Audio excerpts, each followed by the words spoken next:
Halo kawan lamban, selamat pagi. Kita sekarang mau cerita GL. Jadi Jeep Wrangler GL yang baru itu kalau standar culun. Nah, ada beberapa teman udah beli mobil mahal kok culun. Satu culun, yang kedua suspensinya keras. Penyebab suspensinya keras itu yang pertama adalah ban. Bannya dia BFG KO2 MT itu KM2 itu terlalu keras dan memang dia kecil gitu. Satu itu, yang kedua suspensinya tidak oke. Kalau dulu yang keluaran awal-awal itu suspensinya sudah Fox, tapi yang setelah itu suspensinya jadi gas shock lagi, itu jadi nggak enak. Terus yang ketiga itu masalah arm set, itu juga dia masih pakai seperti JK, jadi arm setnya masih kaku, pakai bushing to bushing, yaitu bushingnya juga kaku lah pokoknya, jadi dia tidak fleksibel. Itu yang membuat mobil ini tidak kurang begitu nyaman. Nah, solusinya adalah di saat kita beli GL, kita kan maunya keren, maunya gagah, tapi maunya lebih nyaman, mau comfort. Nah, yang perlu kita upgrade kalau untuk sebuah mobil Jeep Wrangler itu pasti yang pertama fokusnya adalah ban dan velg. Bannya mau ukuran berapa, velgnya mau apa. Nah, itu akan menyesuaikan semuanya. Oke, kalau di belakang saya ini ada customer kita dari Semarang, ngirim mobil GL-nya ke sini, pengen pakai ban 37 tapi nyaman. Wah, ini. Terus saya tanya, mobilnya dipakai untuk apa, Pak? Untuk daily use atau hanya sesekali pakai untuk kongko-kongko atau itu ngopi-ngopi, atau sering dipakai jalan? Beliau bilang sering sekali dipakai jalan. Nah, beliau bilang sering saya pakai jalan, Mas, sering di tol juga sometimes. Oke, berarti gini Pak, mobilnya harus tetap nyaman, bahkan kalau bisa lebih nyaman daripada settingan standar, tetapi ban 37 itu kepasang. Permintaan saya satu Pak, ban 37 harus AT. Oke, setuju, kita pakai ban 37 yang AT all terrain. Nah, itu membuat suspensinya tidak terlalu keras. Yang kedua, Bapak harus upgrade shock breaker, karena shock breaker standarnya itu tidak bisa mengcover beban tambahan ban itu, ban 37 itu kan banyak berat. Kalau kita pakai shock breaker standar pasti mental-mental nggak karuan. Nah, akhirnya oke Mas, setuju. Akhirnya kita settingkan bahwa yang pertama dengan batasan ban 37 ini ban 37 BFG AT KO2 37 12,5 17. Beliau ngirim ke sini berdasar dengan velg Black Rhino. Velgnya Black Rhino, offsetnya 0, jadi agak keluar. Kalau offsetnya, kalau GL dengan offset 0 itu pasti agak keluar. Beda dengan JK. Nah, oke, nggak masalah. Setelah kita pasang, kita udah balance semua, berarti kita akan setting yang pertama pernya.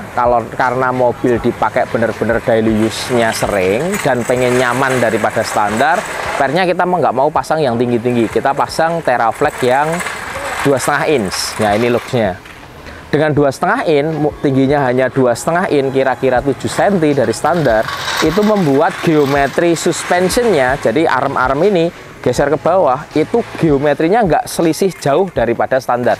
Beda kalau kita lift kit 3,5 inch. Begitu 3,5 inch, armnya langsung ke bawah gini, mobilnya jalan, mesti mobilnya nggak begitu enak karena geometrinya gesernya terlalu jauh dari geometri standar. Nah, setelah kita pilih pernya 2,5 inch, terus shock breakernya pakai apa? Banyak pilihan shock breaker, ada Ome BP51, ada King Shock, ada Ohlins, ada Fox juga macam-macam. Nah, kita sepakati akhirnya menggunakan Fox Elite Series. Fox Elite Series itu apa? Yaitu sebuah teknologi shock breaker dari Fox. Ini yang bodinya 2,5 inch, aluminium shock, dan memiliki feature high speed compress sama low speed compress. Kenapa kok kita pilih high speed, low speed? Jadi shock breaker dengan memiliki fitur high speed dan low speed. Low speed itu untuk apa? Low speed itu untuk travel suspensi yang jauh, yang panjang. High speed itu yang kecil. Nah, kalau dibalikin ke pengertian di jalan raya kita itu kan nggak mulus gelombang-gelombang. Nah, itu butuh high speed yang empuk. Tapi low speednya harus nahan, karena kalau low speednya nggak nahan, mobilnya pasti limbung. Gitu loh. Makanya harus pilih shock breaker yang low speed sama high speed itu beda, bisa di adjustable semuanya. Jadi kita setting high speednya empuk banget, low speednya kita tahan sesuai dengan bobot mobil ini, atau mobil ini kan center of gravity-nya naik setelah kita tinggiin semuanya nih. Begitu mobil ini kita tinggiin semuanya, bobot center of gravity-nya naik, otomatis mobil lebih limbung, mobil apapun itu. Makanya low speed-nya harus lebih firm, lebih keras. Tapi kalau low speed-nya lebih keras, high speed-nya nggak bisa di setel, ya jadinya keras. High speed-nya di setel itu bisa empuk. Nah, ada beberapa fitur, ada beberapa cara untuk menyetel high speed-nya empuk, low speed-nya tetap nahan. Itu cara yang pertama adalah revolving. Dibongkar SIM-nya high speed dimungkin, SIM-nya low speed ditahan. Itu yang sering kita lakukan saat kita tuning beberapa suspensi yang tidak ada fitur kliknya di luar. Provender, Ome BP51 dan lain-lain yang di Kingshock, Ohlins sekalipun, itu kita akan bikin begitu. Tapi kalau ada fiturnya seperti ini, enak. Tinggal kita valving, tetap kita revolving. Tapi fan tune-nya di luar. Dan bisa di setel, misal kita butuh high speed banget, mobilnya butuh di tol gitu, high speednya dikerasin. Tapi butuh empuk-empuk di kota tapi tetap nggak limbung, high speednya di low-in. Nah, dia gampang lah, lebih fiturnya begitu. Dan Fox USA to USA, jadi Fox to Jeep cocok. Nah, itu kenapa kalau kita saranin pilih ke Fox Elite Series. Ada Fox Factory Series, ada macam-macam. Sharing aja, telepon, ngobrol. Jadi jangan sampai teman-teman itu beli suspension itu hanya karena looks tapi nggak ngerti fitur, hanya karena banyaknya tulisan fitur tapi nggak pernah ngerti setting. Nah, itu kadang-kadang sayang atau salah beli gitu, jangan sampai. Oke, terus setelah itu arm set kita saranin untuk ganti, semuanya ganti pakai Teraflex. Yang paling sederhana itu gini, Teraflex itu bisa di adjust. Jadi saat kita mobilnya ditinggiin, armnya kan turun ke bawah nih, casternya kan maju jadinya, sudut caster. Di saat sudut casternya maju, itu setirnya mesti mobilnya cari jalan sendiri, lari-lari. Casternya harus mundur lagi 5 derajat lagi. Caranya ganti arm set yang bisa di adjust. Jadi balik lagi satu. Yang kedua, dia memiliki bushing itu yang canggih, dia lebih flat. Yang tadi aku bilang, arm standarnya kaku. Jadi mobilnya pasti goyang-goyang karena begitu mobilnya miring ke sini, ditahan sama arm, suruh balikin sana, suruh balikin kanan, suruh balikin kiri, terus gitu terus. Tapi begitu dia fleksibel, dia meredam karena flat gitu. Nah, itu saranin. Dan itu begitu Jeep JK atau GL, saat kita ganti arm set itu pasti lebih tidak goyang kanan kiri, itu instan. Jadi dan arm itu juga macam-macam. Intinya ada dua. Arm dipakai untuk adventure off-road ekstrim, sama yang dipakai untuk daily use. Yang dipakai untuk daily use itu low maintenance. Yang dipakai untuk off-road ekstrim itu lebih flat, lebih kuat, tapi high maintenance, harus di grease terus.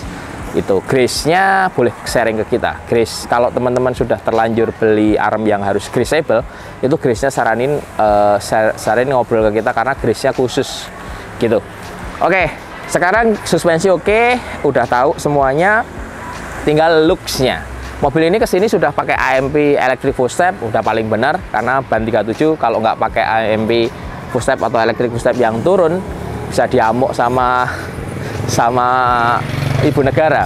Oke, ini biar keren, GL itu pasang bumpernya pakai anniversary. Terus begitu pasang bumper, nggak afdol kalau nggak pasang winch-nya pakai Warren VR Evo lah, seperti biasa. Lampu depan, nah ini lampu depan ada banyak sekali pilihan, tapi karena beliau kadang-kadang suka luar kota itu, makanya kita saranin pakai lampu yang terang. Nah, beliau pengen request warna kuning. Nah, yellow itu yang bagus, ada LPX itu dari Pia, sama ada Baha Design. Nah, ini dua lampu yang terang banget, yang high level lah, middle up. Nah, Baha Design kita punya, LPX kita ada dua pilihan ini, tinggal pilih aja. Nah, ini sekarang kita pasang yang Pia LPX. Bracketnya juga dari Metalcraft Custom, boleh nanti didetailin ya bracketnya. Jadi teman-teman kalau mau pasang di bumper ini, bracketnya beli di Metalcraft ada. Lampu apapun lah, tapi lampu kuning sarannya LPX atau Baha Design. Ini yang 7 inch. Kalau yang lebih gede kesannya tidak tidak matching, tidak smoothless gitu loh. Nah, ini yang inilah enak dilihat. Terus kita ke belakang. Di belakang itu ada, nah karena bannya udah ganti 37, saranin tetap harus pakai bracket ban serep. Ban serepnya ini pakai Teraflex, tinggal dipasang di tempat standarnya, tapi yang nahan itu bukan pintu lagi, tapi engsel yang ada di sini. Nah, bumper belakang juga sama seperti yang depan, anniversary. Terus knalpotnya sudah bawaan, udah diganti. Jadi lampunya sudah gede. Ini Teraflex Nexus apik, bagus banget. Lampunya stop lamp bisa dipasang di sini. Ada bracketnya sudah di bracket. Terus ini ada kameranya juga udah dipasang di sini. Jadi fiturnya si GL itu aman, bisa kepakai semuanya tanpa ada masalah. Nah, oke, kita sekarang fan tuning jalan raya. Sebelum fan tuning kita setting PSI bannya kita setup di 28 PSI. Karena ban 37 ini sebenarnya boleh di 26, 25 minimal, 26, 27, 28. Nah, setelah kita ganti ban, otomatis kalau GL itu pasti tire pressure monitoring system TPMS-nya nyala. Nah, selain kita harus matiin, dia juga harus kita setup ECU-nya itu untuk dikasih tahu sama ECU bahwa kita sudah ganti ban 37 loh. Jadi nanti dia akan kalibrate secara sistem untuk mengkalibrasi kapan pindah giginya. Kalau ban standar kecil, dia pindah gigi di RPM berapa, torsin berapa. Kalau ban ini pasti beda kebutuhannya. Kalau enggak, berat banget si kerja si Matic, tersiksa. Makanya kita udah kalibrasi pakai software gitu. Oke, kita cobain sekarang.